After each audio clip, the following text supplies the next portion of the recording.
Good morning, everyone. I'm here with the wonderful Catherine Robinson, our sorceress. Good morning, Catherine. Hi, Angela. How are you doing? I'm very well. A little warm. Yeah, I know. What is this? Tracy's already talking about the glorious Devon down there, and yeah, unfortunately, the July 4th, it's going to be an opportunity to open up, and we're going to get lots of people travelling around. So be safe, everyone. I think that's all we can say at this point. So this morning on the Stand-Up, Wednesdays is all about the candidate side, and Catherine is our guru on that. So what are we talking about today, Catherine? We're talking about pre-screen calls and the importance of preparing for them. It can sound a bit boring, you know. Well, you know what? I always used to think that next candidate call, they could be my next placement. And therefore, I always thought about, you never know who they're going to be. You never know who they know. Or who their daughter or son is, or their mum or their dad. There was always those networks and connections. So it was always, treat each one as an individual and potentially your next placement. And again, back to treat everyone how you'd like to be treated. So for me, it was always excitement with regards to calling a new candidate, because it's like, oh, don't know what's going to happen here.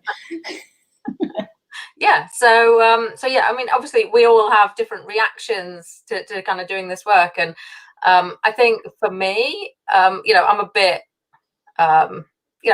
phone shy, I guess. So the preparation, while it might feel a little bit boring, it always really helped me. It's like, okay, I know what questions I've got to ask, almost to the point of writing down what I say when I'm going to answer the phone. I would almost over prepare for a call because it just gives me confidence to actually pick the phone up and make the call. So yeah, I think we're all going to respond differently to the work, but it doesn't make it any less important.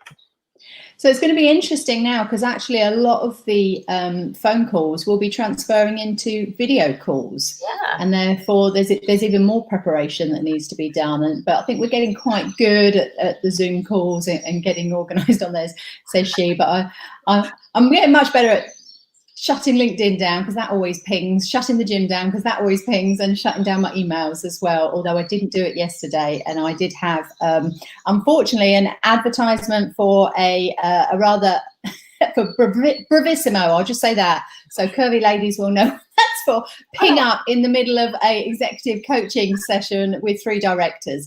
Yeah, luckily I don't think they knew what it was. It was a quick, let's get rid of that one. Shut down those emails as they come flying through. Anyway, right, back to our candidates then. So why do we need to prep for the call? Well, like you say, you don't know, it might be just the ideal candidate, but equally it mitigates the risk with candidates. So if you think about the things that happen that frustrate us and disappoint us, like candidates ghosting us, that first call is our chance to make a good impression. And I don't know about you, but when I've some of my experiences with recruiters earlier in my career, I remember going in and meeting with a recruiter at Hayes in Swindon, and she came into the room. She had a copy of my CV in her hand, but every question she asked me, it was so, the answer was in front of her. It wasn't, saying, oh, I read this and it made me want to know that. It was just, oh, what was your last role? And I'm like, it's literally written down right there. So we've got to make sure that our prep is actually about being interested in the person. If you're not showing any interest, then why should they show any interest in you? And you're right, the ghosting is a real issue at the moment. So if you want to put comments in the sidebar here, guys, if you've got any issues with regards to getting hold of candidates and that initial call, then feel free to put those in there, and we'll discuss those as we go. So we need to make sure that, we have a good first impression, that we're prepared for it, not just for their benefit, but like you said, for yours as well. People do get nervous talking to new people. There are some people that love it, and luckily I'm one of those, but most people actually a little bit hesitant when you pick up the phone and speak to a new person, and the face-to-face is probably going to escalate that even more as we move through and use video a lot more. Okay, so one more reason then why it's important that we prep for this call.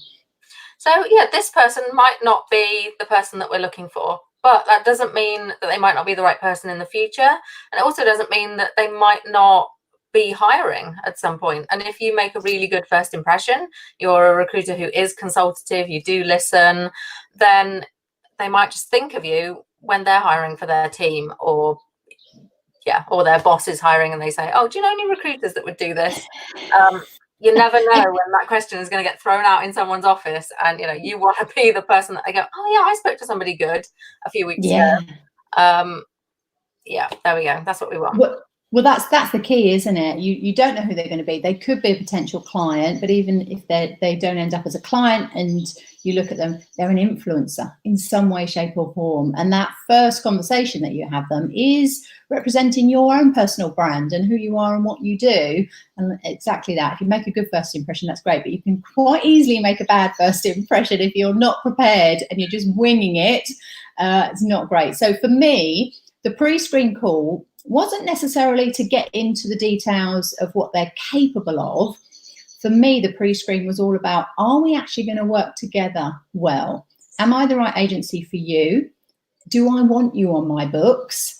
And actually, are you going to be an ambassador for me and represent me and my business well? Or are you going to be a nightmare?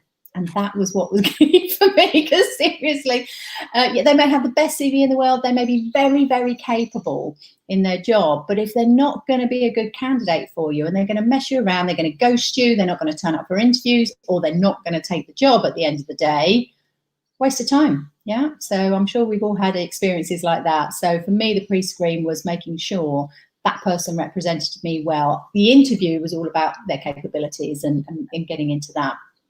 What do you think in relation to that?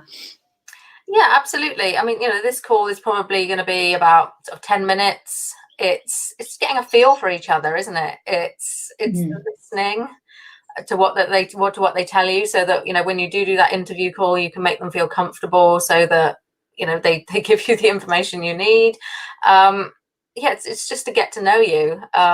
What prompted you to apply to this role? Questions like that can just give you little insights into who they are. And and you can start to judge, have we got rapport? Do I kind of trust this person's motivations? And all that kind of stuff. You've just hit on one of the key elements of what I would want to do. And you're right, I used to aim for a 10-minute call. So that was the same as my clients. If I was doing BD and calling a client, I wanted a 10-minute call, that initial call. And it was the same with the candidates. And we forget sometimes that we have to sell to the candidates as well as to the clients. And we don't necessarily put them on the same pedestal, do we? They need to be at the same level. We need both. Treat everyone the same. But there is a caveat to that.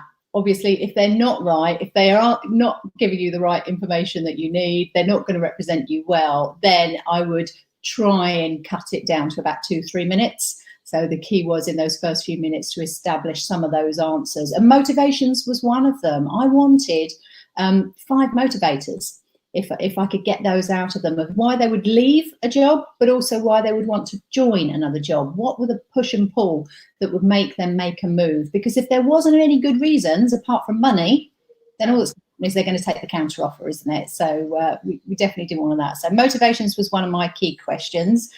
What's one of yours? We're going to go into this in a lot more detail, guys, or rather Catherine is this afternoon. Let me just put that in there for you.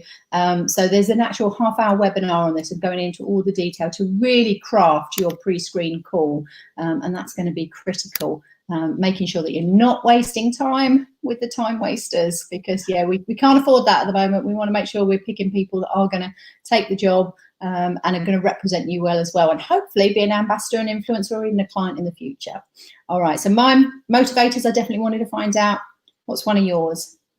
So I think we've touched on how different attitudes to making phone calls, and I think candidates are exactly the same. Some people the phone is definitely easiest for them. That's nice and comfortable. They feel like they're actually getting a connection. Other people they're not going to answer the phone unless they know the number that comes up. So Yeah. one of the questions I like to ask is, if I've got a quick question for you, it's not an in-depth discussion, what's the best way for me to get in touch? Would that be email or text message? What do you prefer? Because again, that's going to really help me get responses from them in the future. You're right. That working with them, what's best for them. So best time to get hold of them, that they're always going to be available. So for me, guys, that's usually 9:20, because straight away after the after the stand-up, unless we carry on the conversation afterwards, then there's a time that usually in the week you could get hold of someone, or that's a good time. But also the best method. You're right. People don't like the phone, don't like the video, prefer text, prefer WhatsApp. I really love WhatsApp as a communication. So all of those things, identifying that. I also wanted to find from them, what's the potential knockout factor? I want to know now in this pre-screen before I invest a lot of time and effort in taking you through the whole process, only to find out that knockout factor as the offer comes in. So question I would always ask is, what could potentially stop you from taking your ideal job? So therefore, it's the best job, it's what you want, it's the right salary, right location, everything you've asked for. What could possibly stop you? So the counter offer comes in here. If my company offered me an extra 10,000 a year, yeah, I'm going to stay. Okay, well, let's explore that first before we move on. It could be that they're waiting on some results for something, and that could be pregnancy, that could be health, that could be a qualification that means they're going to go off and do something totally different. It could be anything, but really dig into, what are those issues? I've had dogs stop placements in the past where they were a contractor that were meant to be working abroad. They were happy to take the year-long contract, only when they found out the dog had to go into quarantine for 6 months when it came back. Yep, that's it. Nick's the placement. They weren't willing to be without their dog for six months.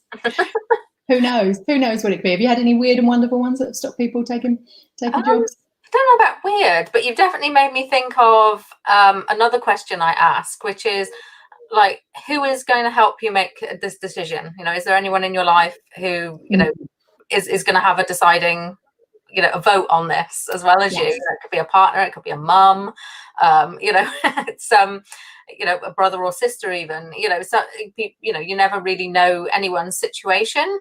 So I always find that question quite useful, because then you can circle back to it in the future, like, oh, what did your partner say when you talk to them about this? You're spot on there. They're either going to go, oh, we haven't really talked about it, in which case, that's a red flag. You want to give them that as homework. Or they're like, oh, yeah, they thought it sounded great too. Then you're like, okay, phew, I can kind of tick that off. It's not going to be a problem down the line. Yeah. I've sadly got 2 or 3 placements that have fallen out over the years. I've been in recruitment 30 years, so I have got a few stories on here. But yes, they're not all mine. There are ones that I've come across, but I've had the wife stopping the husband taking the job because the ex-girlfriend works at that company. So yeah, he didn't realise she knew where she was. I've had the husband stopping the wife because he didn't want to take in the bus to the next town in the winter, in the dark, and coming home in the dark. So these things, it was always critical. Yes, who would you want to discuss the position with when you get it offered? Whose advice would you take? And you're spot on. Every time you give them a potential job, then you're making sure that you're actually asking them, have they spoken to that person? Because they're the influencer in that family. Or that situation. Could be a friend, but definitely makes a difference. Good. Okay. Well, we're not going to go through all the questions. We've got to leave stuff for Catherine to go through this afternoon with regards to our situation within the gym. I've put the link in there for Catherine's webinar this afternoon about really digging down into what do you need to plan for your pre-screen call, because it's a 10-minute call. You've got a great opportunity to make an impact with that person. And even if you don't have them as a candidate, like you say, they could be an influencer and they could actually refer you in later.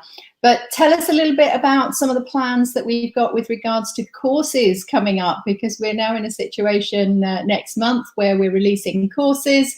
It's exciting, isn't it? Actually getting back to doing some training again. So we've already spoke to you about Alan's retainer course. That's going well. So now let's talk to you about Catherine's course. Let me put the link in here as well for yours. So what are you going to be doing and when are you going to be doing it?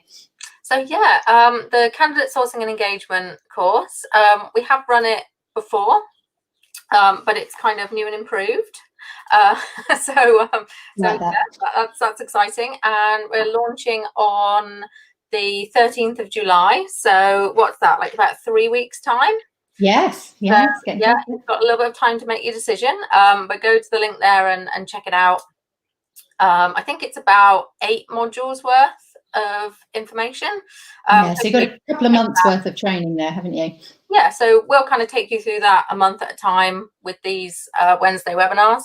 And yeah. And then we've got the LinkedIn one in August. Yes, second one, launching in August, I think the 10th. So that would be the second Monday in August. Yeah, I'm going to start a course on LinkedIn Recruiter. So that one's been bubbling away for quite a while. You might have heard me talking about that a little earlier in the year. But yeah, I think it's going to be ready to I go. get asked for that in all the clients that have got it. They always say, Angela, can you do some training on LinkedIn? I've always used LinkedIn. I love LinkedIn. I get loads of business, but I've never paid them a penny. So I don't have that experience. So the fact that there's somewhere that I can direct them and go, look, you're going to get everything you need to make sure that you actually utilize it fully. It will pay for itself within a couple of weeks because you'll be able to make placements out of it a lot easier. So fantastic. Okay, so thank you guys. Thanks for joining us this morning. Tomorrow we've got Russell Monday. He's back working on everything to do with contracts. So if you're thinking about expanding your contract market, which you should be at the moment because of where we are, or if you've not done contracts and you're predominantly perm, then get with us tomorrow morning and we'll be starting that, and he'll be doing a contract course as well. So that's going to be coming in the future because we need to take advantage of the situation, and it's going to be contract and temp contract, whichever one that you want to do. But yeah, we need to make sure we're doing that as well. Lots going on the gym. I'm loving it. So we'll see you this afternoon, Catherine, for your pre-screening call. Put them together. It'll be great. That would be nice. All right. Have a wonderful day, everyone. Enjoy the sunshine and stay safe. Yeah. See you later.